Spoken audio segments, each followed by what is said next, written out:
एक समय की बात है। सुंदर वन जंगल में दो सहेलियां टूनी और लाडो रहा करती थी। टूनी बहुत ही गरीब परिवार से थी और लाडो गांव के जमींदार की बेटी थी। अमीर और गरीब होने के बावजूद भी टूनी और लाडो में बहुत अच्छी दोस्ती थी। दोनों हमेशा साथ साथ रहा करते थे और एक ही कॉलेज में पढ़ाई करते थे। कितना धमाकेदार फेयरवेल फंक्शन था ना टूनी। कॉलेज वालों ने तो दिल खुश कर दिया। अरे तुझे क्या हुआ? तू इतनी खोई खोई सी क्यों है? बस सोच रही हूँ, आज तो कॉलेज भी खत्म हो गया। एक तो यही जगह थी जहाँ हम दोनों सहेलियाँ खूब मस्ती और बातें किया करते थे, और आज यह कॉलेज भी छूट गया। और एक दिन हमारे हाथ भी छूट जाएंगे, जब हम दोनों के हाथ पीले हो जाएंगे और हमें पराये परदेश जाना पड़ जाएगा। यह सब सोचकर टूनी बहुत दुखी होती है। अरे तू तो ऐसे रो रही है जैसे मेरी डोली अभी उठ रही है। चल मेरे साथ मेरे घर चलते हैं, मुझे तेरे साथ खूब गप्पे लड़ाने हैं। लाडो के कहने पर टूनी अपनी सहेली के घर जाती है और दोनों खूब सारी बातें करते हैं। तभी वहाँ लाडो की माँ आ जाती है और गुस्से में कहती है, टूनी आज यही डेरा जमाए रखना है क्या? शाम ढल गई है, चल जल्दी घर जा, तेरी अम्मा और बाबूजी तेरा इंतजार कर रहे होंगे। जी ठीक है काकी माँ।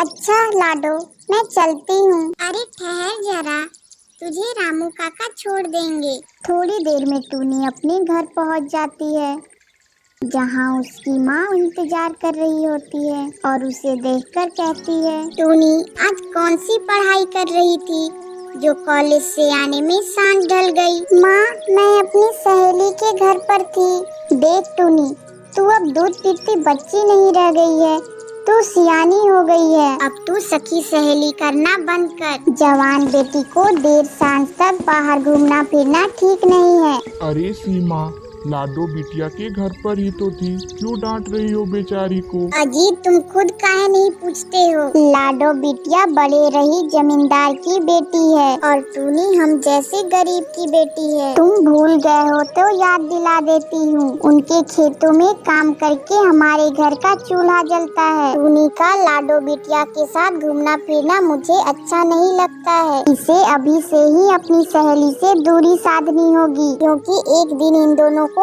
अलग होना ही है। टूनी अपनी माँ की बातों से बहुत दुखी होती है। टूनी अपनी माँ की बातों को रात भर सोचती रही, जिससे दोनों सहेलियों में अमीर और गरीबी की दीवार खड़ी हो गई। टूनी लाडो से बहुत दूर दूर रहने लगी और वह मन ही मन बहुत दुखी भी थी। इधर लाडो भी बहुत चिंतित थी कि टूनी उससे मिलने क्यों नहीं आ रही है, और वह टूनी के घर पहुँच जाती है। लाडो बिटिया तुम और यहाँ? नमस्ते भोला काका, टूनी कहाँ है? टूनी बिटिया पीछे गाय और बकरियों को भूसा खिला रही है। लाडो जल्दी से टूनी के पास जाती है और थोड़ी गुस्से में कहती है, टूनी की बच्ची, तू तो अपनी सहेली के घर का रास्ता ही भूल गई है। जानती है तेरी सहेली की शादी पक्की हो गई है। लड़का बहुत अमीर घराने का है, उनके पास बहुत बड़ी बड़ी फैक्ट्रियां हैं और कई बीघा जमीन। वो एक इकलौता वारिस है। शादी की ढेरों बधाइयाँ मेरी प्यारी सहेली। सिर्फ बधाई से काम नहीं चलेगी, कल समारोह है और तुझे कल आना है। जब तक तू आएगी नहीं, तेरी सहेली सगाई की अंगूठी नहीं पहनेगी। ठीक है, तेरी खुशी के खातिर मैं आऊंगी। अगले दिन लाडो की सगाई थी और पूरे घर में सगाई की शहनाइयाँ बज रही थी। तू आ गई, चल जल्दी से अब तू रेडी हो जा, लड़के वाले आते ही होंगे। टूनी थोड़ी झिझकते हुए कहती है, अरे इसकी क्या जरूरत है, मैं ऐसे ही ठीक हूँ। वैसे भी अमीर लोगों के बीच में तेरी गरीब सहेली को कोई नहीं देखने वाला है। मुझे कुछ नहीं सुनना है, तू जल्दी से तैयार हो जा। थोड़ी देर में टूनी तैयार हो जाती है और वह बहुत सुंदर दिखती है। उसे देखकर लाडो कहती है, अरे टूनी तू तो कितनी प्यारी लग रही है, देखना आज सब तुझे ही देखते रह जाएंगे। टूनी भी अपने आप को देखकर बहुत खुश होती है। हे भगवान, इस समारोह में आज मेरी भी सहेली को कोई पसंद कर ले और हम दोनों की शादी एक ही मंडप में हो। थोड़ी देर में वहाँ लड़के वाले आ जाते हैं और फिर लाडो की सगाई वीर के साथ शुरू होती है। वीर के दोस्त बंटी टूनी को पहली नजर में देखते ही उसे पसंद कर लेता है और फिर सगाई के बाद वह लाडो के पास जाता है और उससे कहता है, लाडो भाभी, ये अप्सरा कौन है? क्यों देवर जी, इसने कुछ चुराया है क्या आपका? अरे शर्माइए मत, मैं तो आपकी बस टांग खिंचाई कर रही थी। आप जिस पर डोरे डाल रहे हैं वो मेरी सहेली है, लेकिन वह बहुत गरीब घर से है।